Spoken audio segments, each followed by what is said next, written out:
Hello, ये मेरा पहला Q&A वीडियो है और इस वीडियो में मैं आंसर देने वाला हूँ सवालों का जो मेरे व्यूअर्स ने मुझसे पूछे हैं। अभी कल श्रुति रेड्डी जो मेरी व्यूअर हैं, उन्होंने मुझसे एक सवाल पूछा है कि वो 2 यूनिवर्सिटी में अप्लाई कर रही हैं, तो उन 2 यूनिवर्सिटी में से कौन सी बेटर है या वो यूनिवर्सिटी अच्छी हैं या नहीं है। तो श्रुति, मैं आपके लिए एक जनरल एनालिसिस करके यूनिवर्सिटी का लेकर आया हूँ, तो मैं आपको उसके बारे में बता देता हूँ। सबसे पहले मैं आपको बताता हूँ यूनिवर्सिटी ऑफ सेंट्रल मिसूरी के बारे में।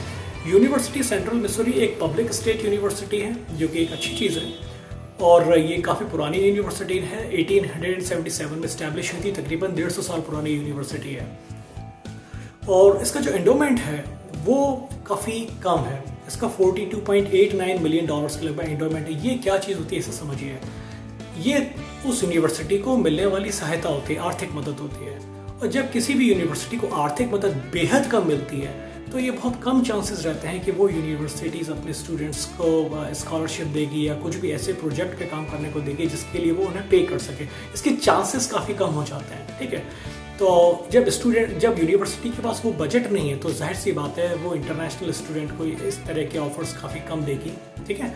तो ये एक जनरल आइडिया लेने के ऊपर है। फिर उसके बाद आपकी व्यक्तिगत काबिलियत भी इस चीज़ पर डिपेंड करती है। अगर आप एक्स्ट्राऑर्डिनरी इंटेलिजेंट है तो जाहिर सी बात है आपको यूनिवर्सिटीज सपोर्ट करेगी। उसके बाद हम बात करते हैं एकेडमिक स्टाफ की। तो जैसे कि मैंने कमेंट में भी आपको करके कहा था कि एकेडमिक स्टाफ इस यूनिवर्सिटी का काफ़ी कम है। 486 लोग का एकेडमिक स्टाफ है इस यूनिवर्सिटी में, यूनिवर्सिटी ऑफ सेंट्रल मिसूरी में। और अपन बात करें स्टूडेंट्स की तो इसमें तकरीबन 11,000 से ज़्यादा स्टूडेंट्स हैं।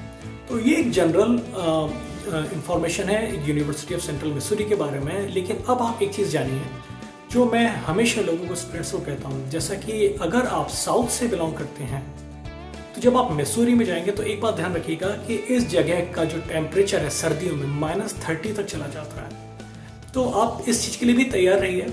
जैसे कि मैंने अपने पिछले वीडियोस में भी बता चुका हूँ कि यूनिवर्सिटी सिलेक्शन करने के दौरान क्या क्या चीज़ें देखनी चाहिए जो कि लोग नहीं देखते हैं। अगर आपको किसी भी तरीके की कोई फिजिकल और हेल्थ इश्यूज नहीं है, किसी भी तरीके की एलर्जीज नहीं है, तो आप जाहिर सी बात है आप इस स्टेट में जाइए, मिसूरी स्टेट में जाइए और अपनी पढ़ाई यहाँ शुरू करिए, ठीक है। और अगर आपको -30 डिग्री सेंटीग्रेड में सर्वाइव करने की अगर आपको लगता है कि आप पढ़ सकते हैं तो जाहिर सी बात है आप यहाँ एडमिशन ले सकते हैं। अब यूनिवर्सिटी ऑफ सेंट्रल मिसूरी की जो फीस है, जो आपको I-20 मिलेगा अगर आपका सिलेक्शन हो जाता है, तो तकरीबन $27,000 के अप्रॉक्सीमेट इसका I-20 आपको मिलेगा। अब हम बात करते हैं राइट स्टेट यूनिवर्सिटी की, जो कि ओहायो स्टेट में है, ठीक है। ओहायो स्टेट में जो यूनिवर्सिटी है वो एक पब्लिक रिसर्च यूनिवर्सिटी है। 1967 का एस्टेब्लिशमेंट है, तकरीबन 54 ईयर्स पुरानी यूनिवर्सिटी है। और जिसका एंडोमेंट है वो $95.5 मिलियन का है, यानी यूनिवर्सिटी ऑफ सेंट्रल मिसूरी से ज़्यादा है। एकेडमिक स्टाफ की बात करें तो वो भी 1139 है, जो कि अच्छा है। और स्टूडेंट भी 10,000 से ऊपर के हैं। अब एक सबसे इम्पॉर्टेंट बात अब अपन दोनों में करते हैं, वो होती है ट्यूशन कॉस्ट। ट्यूशन कॉस्ट यहाँ पे जो है राइट स्टेट यूनिवर्सिटी में आपको अगर I-20 मिलता है तो वो मिलेगा तकरीबन $36,000 का, और उसमें मिलेगा आपको $27,000 का यूनिवर्सिटी ऑफ सेंट्रल मिसूरी में। तो यानी ये जो राइट स्टेट यूनिवर्सिटी है उसके कंपैरिजन में थोड़ी एक्सपेंसिव है। राइट स्टेट यूनिवर्सिटी थोड़ी एक्सपेंसिव है, ये इसका एक छोटा सा आप ड्रॉबैक चाहें तो मान सकते हैं। अगर आप अफोर्ड कर सकते हैं तो कोई बहुत बड़ा इशू नहीं है। और दूसरा, यहाँ का जो सर्दियों में टेम्परेचर भी जाता है वो भी -5 और -8 डिग्री से नीचे नहीं जाता। तो टेम्परेचर के हिसाब से भी ओहायो आपको मिसूरी के कंपैरिजन में ठीक रहेगा। तो ये सारी चीज़ें हैं, आप देखिए।